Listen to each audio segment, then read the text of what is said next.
Good morning and welcome to Up to the Minute. I'm Todd Duplantis. Good to have you with us on this Friday. It's September the 8th. Hard to believe we're already in the middle of September or heading to the middle of September, and it's still 100 degrees outside. It's supposed to be 105 today. That's insane.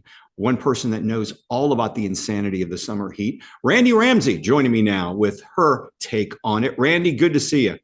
I'm too old to be this hot, Todd. I know Just not working for me. It's insane. One thing I want to mention, because we're live at the HCCTV studios this morning, just got an advisory. So we bring you HCC news. This just came out. It's an advisory saying HCC's Eastside campus will be closed today, September 8th, due to a water disruption in the water service to the campus. So keep that in mind. If you have classes at the Eastside campus, the campus will be closed today. We'll keep you up to date if there are any developments during our show. There's been Randy, a lot of water mains breaking because of the heat. Yeah, I've seen water mains break, and I don't know if you've been noticing this, but I certainly have, because I have to drive a whole heck of a lot further now to get to and from work, because I live in the burbs like you do. Yeah. But pieces of freeway are starting to buckle, crack, and just, I'll be going across, I usually drive the same route. Sometimes I'm kind of weird. I'm in the same lanes a lot of times I take, and you can see the potholes pop there day by day in these expensive freeways that our tax dollars built, but they're not built to handle this prolonged heat, I would imagine. No, and you're not weird. You're a creature of habit. That just makes you a human. Yeah.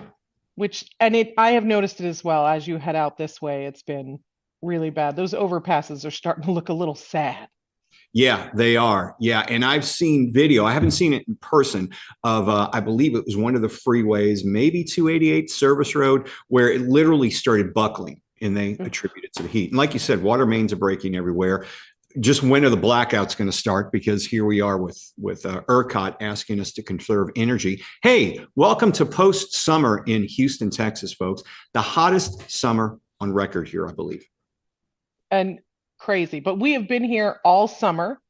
We have not given up. We have been dependable, and you can find us on Facebook, YouTube, on X, formerly known as Twitter, LinkedIn, and HCCTV at noon, 5, and 10 Monday through Friday. Trustworthy and always here, right, Todd?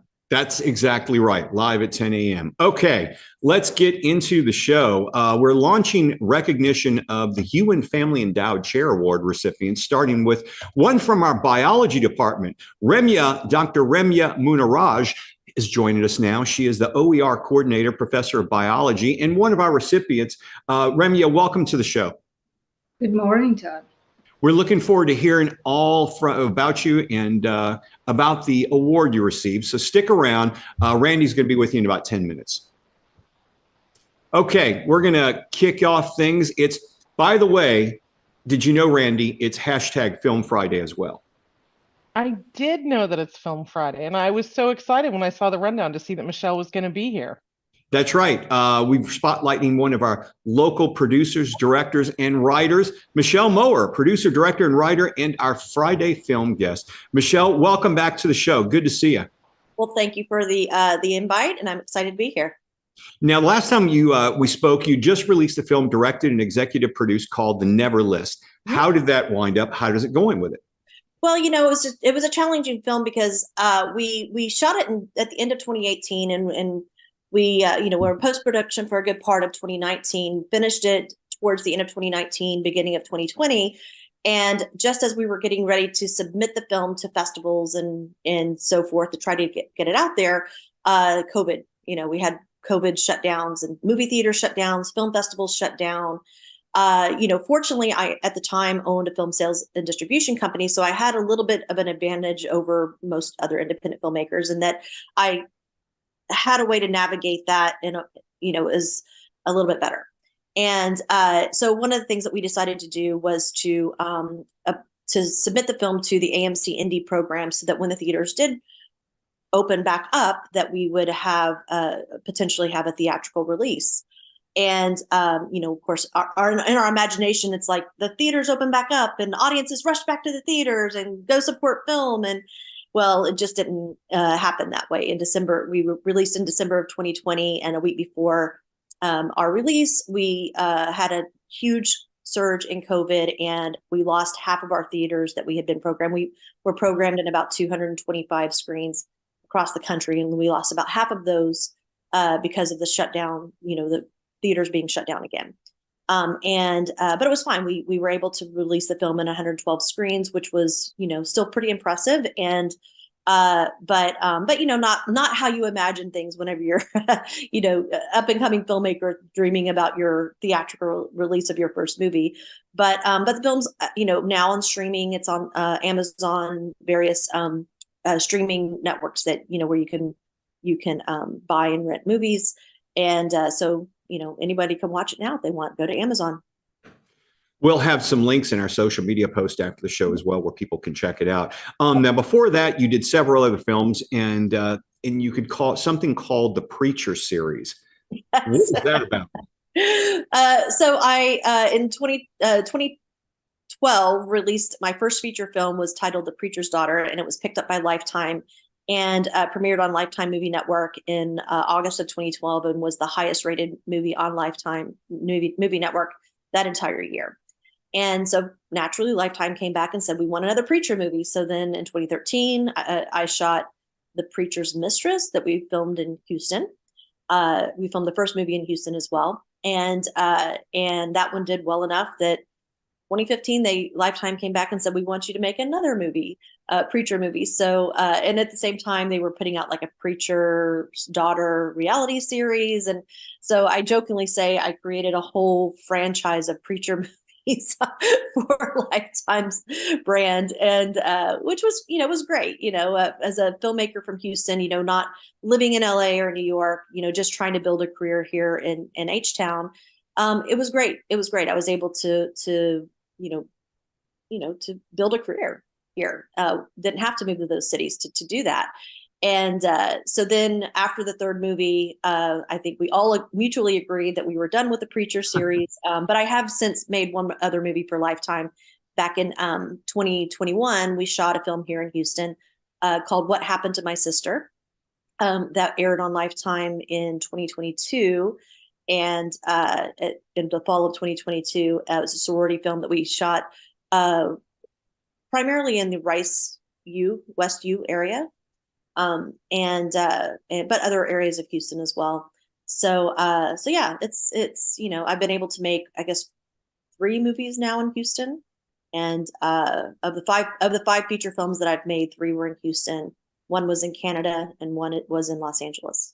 Yeah. So back to the Preacher, I'm going to ask you this: 2 questions. 1, will there be a DVD box set? And 2, could you visualize maybe a Preacher prequel? That seems to be the hot things nowadays. That's interesting. I don't foresee a DVD box set, largely because A&E owns that content, and my understanding is that they are like many of the networks focused on streaming, and Lifetime does have their own streaming platform. I think Lifetime Plus. What is it about all these streamers adding Plus to their streaming service? Everyone's doing it. Yeah, I think it's an extra way to charge you more money. When you see a Plus. Right. It's like when they use the word bespoke in an ad, they're just going to get, an extra $50 out for something they could sell you for 20. Exactly. That's just the way it is. Let me ask you this. How did you first get started in filmmaking? Well, I've always been interested in filmmaking. In high school, I was, part of the film club, and, I was always a film nerd. And when I got into college, I studied filmmaking with a focus on screenwriting. But ultimately, in film school, you can't just study screenwriting. You have to study the whole process. And once I got into my film production classes and got my hands on a camera, then I fell in love with the filmmaking side of it, with directing. Right. And back then, and even to today, you were starting to see at that point in time, this would have been like the late 90s, a lot of independent writer directors. So you had Linklater, you had Robert Rodriguez, you had all these filmmakers coming out of Texas who were writer directors and independent writer directors. And so that's, I guess, felt to me like the pathway that I needed to pursue. Well, let me ask you this, because, obviously we've got a strike going on. You're a screenwriter. What's your opinion on that? And how does AI play into all this? Because you keep wow. hearing that studios are going to go into maybe use AI. What's your thoughts on those two subjects? Well, I'm not a member of the WGA, but I am certainly an ally. I support what they're doing because what they're doing ultimately does affect me as a writer. Right. And so I feel like the big issue being residuals, and a lot of people outside of the industry don't really understand the concept of residuals. But it's been a part of our industry since the radio days. Residuals have always been an integral part of the industry in allowing creatives like writers, directors, actors to have sustainable careers. Because in the industry, it's a gig-driven industry, so you don't know when your next job is going to be. And so if you're going to be a full-time professional actor or a full-time professional writer, you need those residuals to help you get through, financially through those times when you're not getting hired. And so it's very much a part of the sustainability of those careers. So I 100% support, the way that residuals have always been calculated can't really be translated directly to the streaming model. So they need to come up with a new model whereby those creators can get residuals on streaming, based on viewership on streaming. So I definitely support that. As far as AI is concerned, I think we're all just starting to wake up to the realities of AI and what it's capable of doing. I certainly, before the strike, really didn't know a lot about AI. I mean, I had heard of it, but I didn't really understand how advanced it had become and how quickly it had become so advanced. And but certainly when the strike started, I started researching and looking into it a little bit more. And it kind of scared me a little bit because essentially these AI programs can replace us, as writers, as directors, as actors, even. And that's, I think, what all of us are worried about, with a lot of jobs. And I don't think that they'll be able to totally replace us. I think that what they'll do is they'll replace us to a point, and they'll only need actors or writers to sort of flesh out or fill out the narratives and the performances to make them more, emotionally driven, because you can't create something that's emotionally driven if it's created artificially. It's just that I don't believe that we'll ever get to that point with AI. And who's going to accept the award on stage when AI wins? I mean, who's going to? Michelle Mower, we appreciate you being here, Houston director, writer, and producer. Thanks for joining us on the show. We're looking forward to seeing that River Oaks Theater open up, by the way, reopen again. Both. All right. Thank you. Thank you, Michelle. We'll have all your information on your films in our post after the show. Sounds good. Thanks. All right, Randy, you're going to take over with a very special awards winner. Oh, I'm super excited. My kids are super into biology, so this is like our jam right now. So we are moving on to Dr. Remya Mohanraj. Did I get it right? Or did I murder it? It's Mohanraj. Yeah, it's okay. Yeah. Sorry, I am a name killer. Todd knows it. There's a wanted poster for me in the Yes, staff. there is. Yes. Go ahead. I did it last week too. Remya, you are the OER coordinator, biology professor, and the recipient of the new Ewen Family Endowed Chair. And I'm so excited about this because the Ewen Family Endowed Chairs for Teaching and Learning Excellence Awards were created by Dr. Kurt Ewen, our Chief Transformation Officer and Vice Chancellor, and his family. So let's start with what made you apply for the grant? Okay, so the Ewen Family Endowed Grant basically supports projects that help improve the learning experience for students and promote student success. So for quite some time, I have been thinking about integrating virtual reality with our biology labs. But then to be able to successfully get that implemented, I did need a lot of funds. So when this grant was advertised, I just saw it as a wonderful opportunity. And then I applied for the grant, and I'm really grateful to have been selected to receive this grant. I do look forward to successfully implementing this grant and doing my part in providing a better learning experience to our students. So the implementation of VR in biology, you said you've been thinking about it for a while. So what inspired that and how does that work? So basically, like I mentioned earlier, the idea is to integrate virtual reality into biology labs. So the way I got inspired for this idea is by attending a workshop a couple of years ago. And then it was pre-COVID. At that time, VR was just coming up. And then at that time, during the workshop, they just provided us with some Google Cardboards that we used to experience things in a 3D space. So then, from that time, I have been thinking about the potential of virtual reality to help our students to understand the subject better. So I strongly believe that VR would enable our students to experience the complex concepts of biology in a virtual environment, and this would be, a wonderful experience for our students. So think about it like this. For instance, students learning biology, they would be able to get into a cell, or they can get into a human body, and they can explore the various structures there in a more tangible way, right? So then they will be able to perform virtual experiments there, which they would otherwise not be able to perform in a real life setting. So these are the things that really inspired me to go ahead with this project. And how do you think that will impact the students? I mean, I know you say it's a better learning experience, but do you think that the result is greater test results, more onboarding of the information?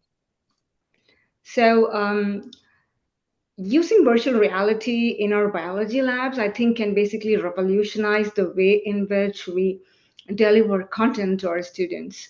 An immersive experience is what the virtual reality actually provides the students, and this will allow our students to engage with the content in a very meaningful way. So it will help motivate our students to explore the field of biology in an in-depth manner, and then this will provide them with a much deeper understanding of the subject. And I think this would go a long way in promoting academic achievements.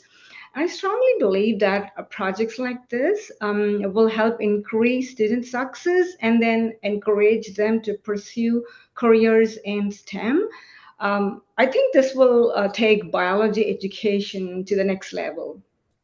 And so, how does that align with our mission and what we do here at HCC? Okay. So at HCC, we aim at providing quality and affordable education to the students of our community. VR is cost effective, it is accessible. So because of this, this would help our students get a very unique and an engaging experience in terms of learning. So such initiatives would promote innovation, and then this would enable our students to be better prepared to be successful in a technologically advanced world. And when can we start seeing some of this implemented? So the plan to implement this is in this next semester. In the spring semester is when I start, when I'll be beginning to implement this. And then the result of that, we will come to know in a couple of semesters after that. Maybe by the next fall, we would have the results comparison between how it impacted learning and what happened pre-implementation, post-implementation. Such kind of information we would probably be able to get by the next fall. That's so exciting that you can start it so quickly and that we'll know the results in a year. A year from now, you could be back telling us how this is going. So the endowed chair is providing funds for new equipment or Yes. training or both? It is, as of now, it could provide for both, but then I wrote the proposal for getting it mainly for the equipment. So yes, I would be using the money to buy high quality VR glasses, and then it comes with some technology on its own. So using that, we would be able to implement VR, and then maybe later on at some point we would use funds to or apply for more funds to get trainings and so on. So every kid in campus is going to be trying to get into your class. Is that the? Okay, that's yeah. Well, so let me ask you this. I'm going to just ask because you seem to like VR. Are you a gamer at all?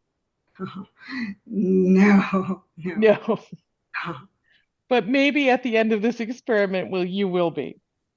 I don't know. It sounds fun. If I look, I would have paid more attention in biology if I could have, jumped inside the human body and driven around a little bit, as Yeah, opposed to, exactly. That's the whole the, idea. that's a lot of fun. It's like Honey, I Shrunk the Kids, but you get to do it Yep. instead of watch it on a screen. Well, thank you so much for being here and for applying for the grant and implementing this new technology at the school. I'm super excited to see how it goes. Thanks, Randy. Thank you for having me. Oh, it's my pleasure. Come back in a year and tell us how it's going. How about that? Of course, I love to do that, of course, in a near short. Thank you so much, Remya. OER coordinator, biology professor, Ewen Family Endowed Chair recipient, and apparently not a gamer, but maybe next year. Thanks. Yeah. We'll have information about your project in our post after the show. Sure. Thank you. All right. Thank you both. Got a few announcements to go through. Avoid burnout. No, not in your yard like you see everywhere because of all the heat. We're talking about tips from HCC's counseling department. Join Counseling and Ability Services with co-host Dr. Estelle Seat, retired HCC counselor, to explore the reality of college burnout and discuss tips to help avoid this growing trend. It's 11 a.m. to noon today, not long after the show. It's a WebEx event, and you can check our post after the show. You register and just join them live. We've also got something coming up, Randy, called the Houston Stand Down. That's right. It's the City of Houston's Office of Veteran and Military Affairs partnering with local organization and community members to host 2023 Houston Stand Down to assist the men and women who have served our country. The event is providing free services and resources for veterans and active duty members, including employment opportunity, housing options, resources for furniture, clothes, food, and even haircuts, because who doesn't love a good haircut? 9 a.m. to 2 p.m. today. So go over there now. You got about 4 hours left. Friday in Emancipation Park. Check our post after the show for registration info. But I know that they do more work, all those organizations, for our vets. Absolutely. We can't do enough for them. Hey, recipes for success. Student life tips are back. Several helpful workshops are coming up to assist students in improving skills or studying needs to lead to the grades they want. Coming up, learn how to learn.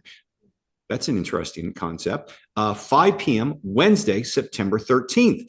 All is on our virtual on Teams. Check our post after the show so you can learn how to learn. And we've also got another faculty exhibition, HCC Southwest. Amy Beth Wright, HCC Stafford. It's a solo exhibition featuring the artworks of Amy Beth Wright, one of our faculty members.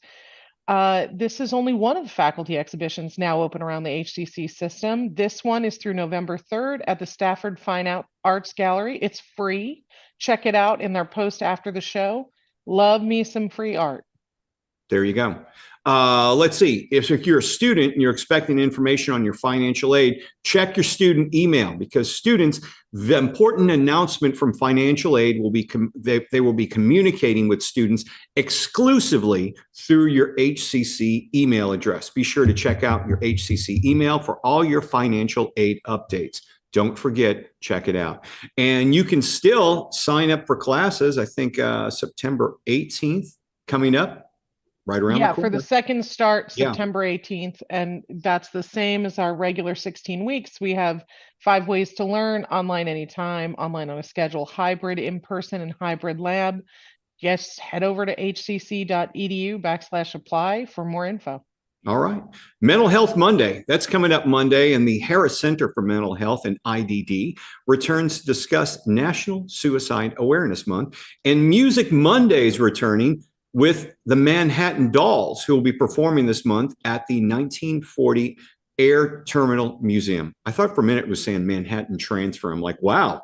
We got them on the show. Didn't know they were still doing up on the world. Yeah. Yeah. No. Any Yeah, big plans for the weekend, Todd?